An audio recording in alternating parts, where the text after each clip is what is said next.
বর্তমান আয়নাঘর সম্পর্কে আমরা যা জানতেছি, আমার তো মনে হয় পৃথিবীতে জীবন্ত একটা জাহান্নাম।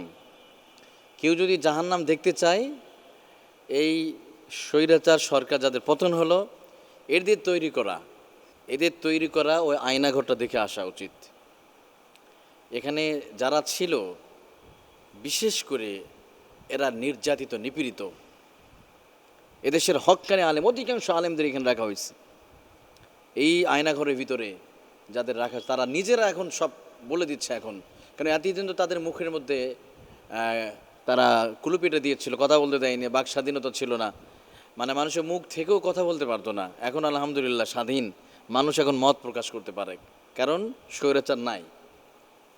কিন্তু যারা এই আয়নাঘরে জীবন্ত জাহান্নামে যারা ছিল, এই যে আয়নাঘরে, তাদের মুখ থেকেই এমনকি অনেক ওলামায়ে কেরাম বলছে, বিশেষ করে মুস্তাকুন নবী হাফিজাহুল্লাহ, অনেকে চেনেন, উনিও এই আয়নাঘরের মধ্যে ছিলেন। ওনার একটা বক্তব্য শুনে অবাক হয়ে গেলাম, যেখানে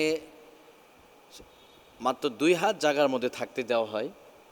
এই সংকীর্ণ জায়গা, হাত বাঁধা থাকে, মাথার চুল কাটার সময় না, চুলগুলো বড় হয়ে গেছে, হাতের আঙ্গুলগুলো বড় হয়ে গেছে, মাথার চুল এত বড় হওয়ার কারণে, ময়লা আবর্জনার কারণে মাথাতে উকুন বের হচ্ছে, কিন্তু এটা পরিষ্কার করে কেউ নাই। কি অপরাধ ছিল তাদের?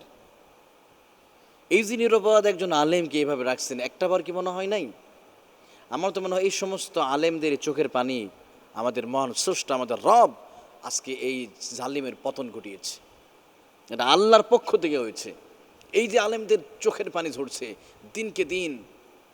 ব্যারিস্টার আরমান তিনি বলছেন, তার বক্তব্যে এনটিভিতে প্রচার করে, তিনি বলছেন যে আমি তো আশা ছেড়েই দিয়েছিলাম যে আমি আবার পরিবারের সাথে দেখতে পাবো। কত সুন্দর তার চেহারা ছিল, মানে আয়নাঘরে প্রবেশ করার আগে তার চেহারা ছিল অনেক সুন্দর চেহারা, অথচ এখন যদি দেখেন একটা কঙ্কালের মতো চেহারা, কঙ্কাল, মানে বেঁচে থাকার চেয়ে না থাকাটাই ভালো এরকম।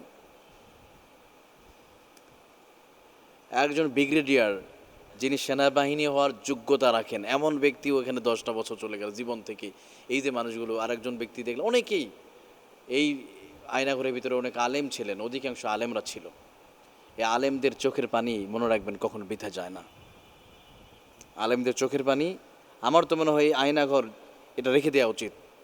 এদেশে মানুষ, আগামী সন্তান যারা আসবে, তারা যেন যুগ যুগ ধরে দেখতে পায় এই জালিমরা কিভাবে আয়নাঘরের নামে এই জাহান্নামে তৈরি করে মানুষকে কষ্ট দিয়েছে। আমরা শুনতাম সেই 100-200 বছর আগে এরকম জুলুম নির্যাতন হয়েছে মধ্যযুগে, এখন তো সেগুলো হার মানিয়ে ফেলেছে। এই চোখের পানির অভিশাপ আপনাদের উপর লেগেছে, মানুষ ঘৃণা করবে আজীবন।